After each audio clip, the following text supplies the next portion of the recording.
Salam əziz abituriyentlər, bugün mən 9-cu sinif topluda gördüyümüz to be, about, to ifadəsini izah edirəm. Modal feillər içərisinə salınıbdır yeni mövzu olaraqdan. To be, about to yadımızda saxlayaq ki, indiki zamanda istifadə olunur. Biz bilirik ki, to be indiki zamanda am, is, are olaraq 3 yerə bölünəcəkdir. About to ifadəsi yerində qalacaqdır. Hansı hərəkəti icra edir, ifadə edir? Bu dəqiqə görmək üzrə olduğun hərəkətin istifadəsində istifadə olunur. Example versəm deyirəm ki, he is about to explain the lesson. Deyirəm ki, o dərsi izah etmək üzrədir. Bu dəqiqə başlayır dərsi izah etməyə. Həmin ana uyğun olaraq icraatı göstərmək üçün to be about to ifadəsindən istifadə edirik. Təbii ki, indiki zamanda. Bunun keçmiş zamanı da vardır. To be about to keçmiş zamanda bölünür was, were ifadələrinə və yadda saxlayaq ki, bu isə keçmişdə etmək üzrə olduğun, lakin hər hansı bir səbəbdən dayandığın hərəkətin icrasında istifadə olunur. Məsəl üçün deyirəm ki, he was about to call me, but suddenly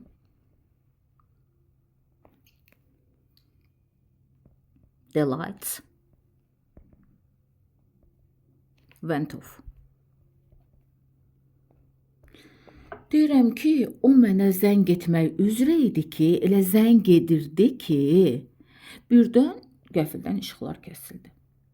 Yəni, bu keçmişdə bir hərəkəti icra etmək üzrə idim ki, edirdim ki, lakin qəfildən bunu dayandırdım, etmədim kimi istifadə olunur.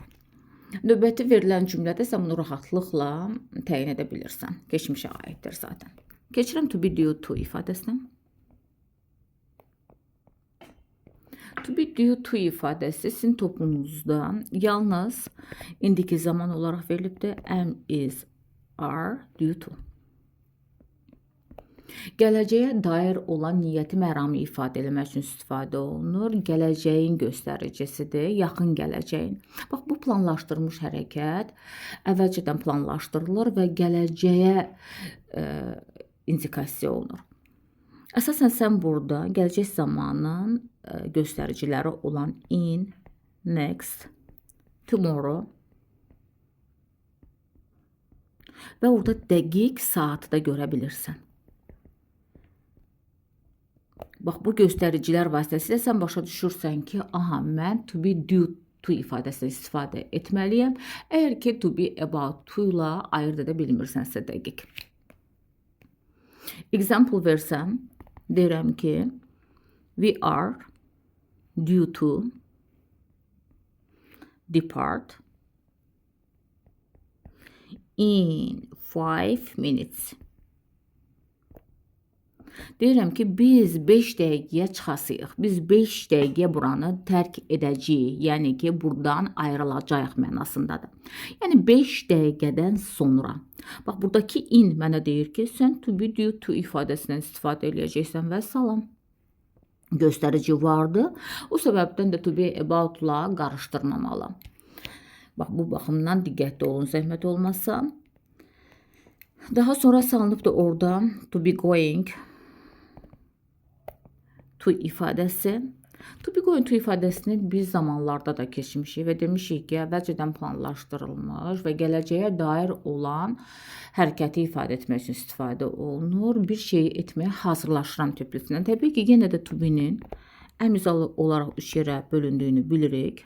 Going to isə yerinə qalacaqdır. Və deyirəm ki, we are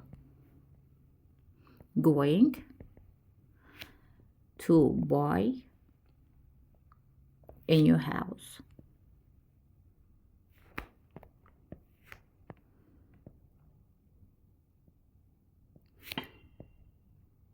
We are going to buy a new house. Biz yeni ev alma hazırlaşırıq. Bax, bunu hazırlaşırsan etməyə, yəni əvvəlcədən plan qurursan, bunun üzərində işləyirsən, bir nə bilim pul yığırsan, bunun üçün bir işlər görürsən ki, bunu etməyə hazırlaşırsan. Uşaqlar bəzən bunu villə çaşdıra bilirlər.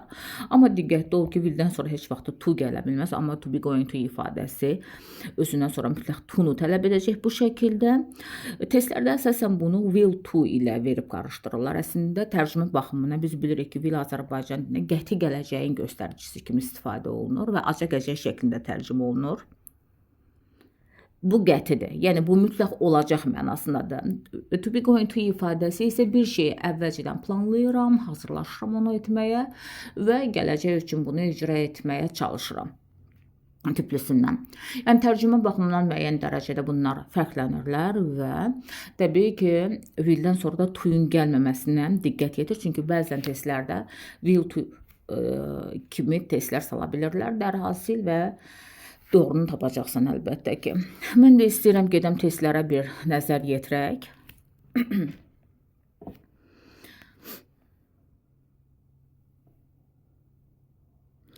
Görək siz onu necə ayırd eləyəcəksiniz. Din 9-cu sinifdə veriblər bunu. Baxaq bunlara yenidən.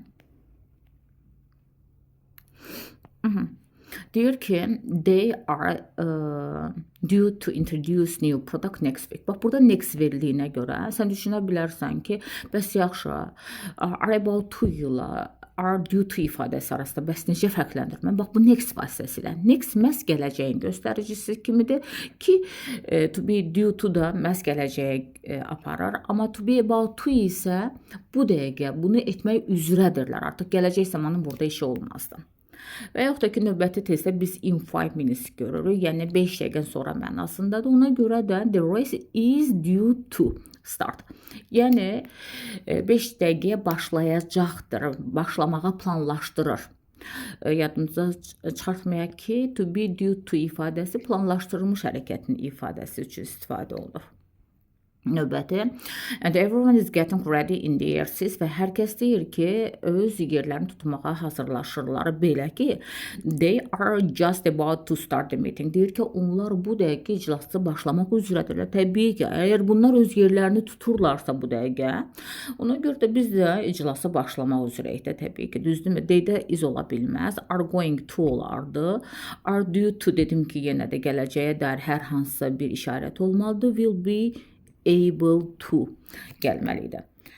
O səbəbdən silərsən. The government is just about to olmalıydı A variantında. Is just about to announce a decision. Bir variantı mən burada doğru götürə bilərəm. Bəs mən deyirsən ki, onda niyə görə is due to ifadəsi burada doğru olmaz? Əslində tərcümə baxımından is due to ifadəsi doğru olar. Lakin yadda saxlayaq ki, bu tipli ifadələrdə yenə də mən mütləq ki, açar sözləri görməliyim. Açar sözü görmürəmsə, is just about to ifadəsinə get. Yəni test səndən B variantını tələb edir, bunu unutma. Açar sözü verilsəydi, sən due to ifadəsini istifadə edə bilərdin. Is going to olardı, will be olardı, dərhal sildim. The passengers are just about to board the train. Deyir ki, sərnişinlər qatara minmək üzrədirlər. Bəli, mən D variantını dərhal burada götürürəm. Are going to olardı. Passenger cəmdədir, is about ola bilməz. Yenə də passenger cəmdədir, yenə də is ola bilməz. Will be olardı. Bunu da dərhal burada siləcəm.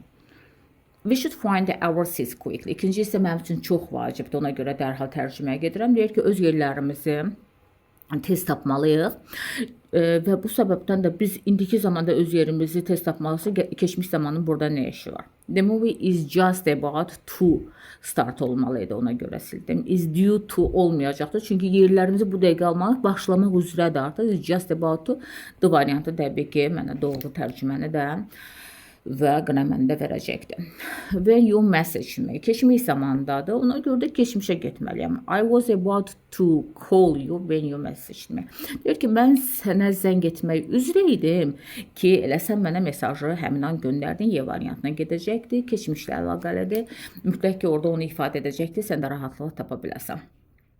They are about to leave for the airport. Deyirəm ki, onlar aeroporta getmək üzrədirlər. Bəli, A variantını burada götürərəm. Niyə görə D variantı olmaz? Əslində tərcümə baxımından D variantı uyğun gələcəkdir. Lakin yenə də deyirəm, bunun hər hansısa bir işarəti yoxdur. Bu gələcəyə yönəlikdir, planlaşdırılmışdır və burada hər hansısa bir dəqiq saat tələb edir, ipucuları tələb edir ki, seçək. Məhz bu səbəbdən də seçə bilmirik, A variantını götürəcəyik. Speaking-də istifadə olunurmu? Bəli, lakin qramərdə biraz diqqətli olmalı bu tipli hallarda. Gedirəm dəqiq saatı görürəm və dəqiq saatda təbii ki, dərhal ki to be due to ifadəsini istifadə edəcəm. The flight is due to arrive. A variantını götürəcəm. Üzrədir deyildir, çünki planlaşdırılıbdır. Saat 6 PM-dədir. Ona görə də üzrə olan hərəkəti B variant olaraq siləcəm. Planlaşdırılıbdır. Was təbii keçmiş zamanıdır. Will be gedəcəkdir burada. The flight üçün şəxsin təkidir. Gedirəm 126-ya. I am about to leave for the meeting. Y variantı mən burada dərhal götürəcəm. I'm going to olardı. I is ola bilməz. I will'dan sonra to gələ bilməz. Was about'un da göstəricisi yoxdur. Keçmişə dair hər hansı bir hərəkət yoxdur ki, mən ona əsaslanım. Və deyir ki, iclas üçün buranı tərk etmək üzrəyəm. Ki, gedim iclasda iştirak edə bilərəm. The package. So please stay near the door to receive it. Deyir ki, belə ki, qapının ağzından dayan ki, onu qəbul edə bilərsən. The package is about to arrive. Deyir ki, paket çatmaq üzrədir. Bu dəqiqə. Deyir ki, bu dəqiqə üzrədir, çatmaq üzrədir. Belə ki, qapının ağzından dayan ki, onu götürə bilərsən. Və the package is going to, ümumiyyətlə belə bir ifadədə təbii ki, olmaz. Was about to-nun göstəricisi keçmişə dair deyil, ona görə yanlışdır. Hər hansısa bir açar söz yoxdur ki, due to ifadəsini götürün və bildən də sonra to gəlməz. Dərhal silərəm. Her report presented by the end of the year. Və by the end of the year və planlaşdırılmış hərəkəti ifadə edir. Ona görə də due to ifadəsini istifadə edəcəm. Her report is due to be presented. Buradakı to be presented yaddan çıxartma, məchul növü ifadə edir. Yəni təqdim olunacaqdır mənasındadır. Ona görə də B variantını doğru götürəcəyik. Çünki gələn həftənin sonuna planlaşdırılıbdır. Planlaşdırılmış hərəkəti ifadə edir.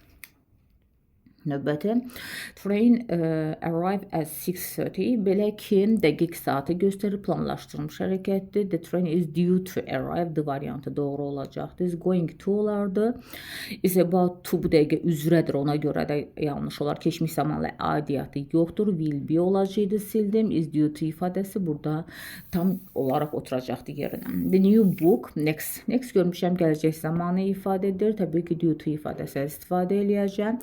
Is due to be released. Və buradakı released unutma ki, sadəcə olaraq məchul növdədir. Çıxarılacaqdır. Yəni diqqətli ol. Bununla məchul növdə istifadə edə bilərik. Bax bu şəkildə. The meeting yenə dəqiq saatı göstərir. Is due to start. Belə ki, planlaşdırılmış vaxtı ifadə etmək üçün due to-dan istifadə edəcəksən. D variantını verəcəksən rahatlıqla. And food is ready. We are about to eat dinner. Deyir ki, yemək üzrəyik. Yemək hazır. Yemək hazırsa biz elə bu dəqiqə yemək üzrəyik. Düzdürmü? Gələcəyə yönəlik hər hansısa bir məqam burada yoxdur, ipucu yoxdur.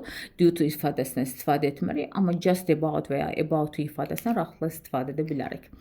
An important announcement burada deyir və she is about to make an important announcement. Deyirəm ki, o mühüm bir elan etmək üzrədir. A variantını götürürəm. Niyə görə D variantı olmaz? İpucu yoxdur. İpucu verməyibdir. Gələcəyə yönəlik bir hal yoxdur. O səbəbdən də burada to yoxdur.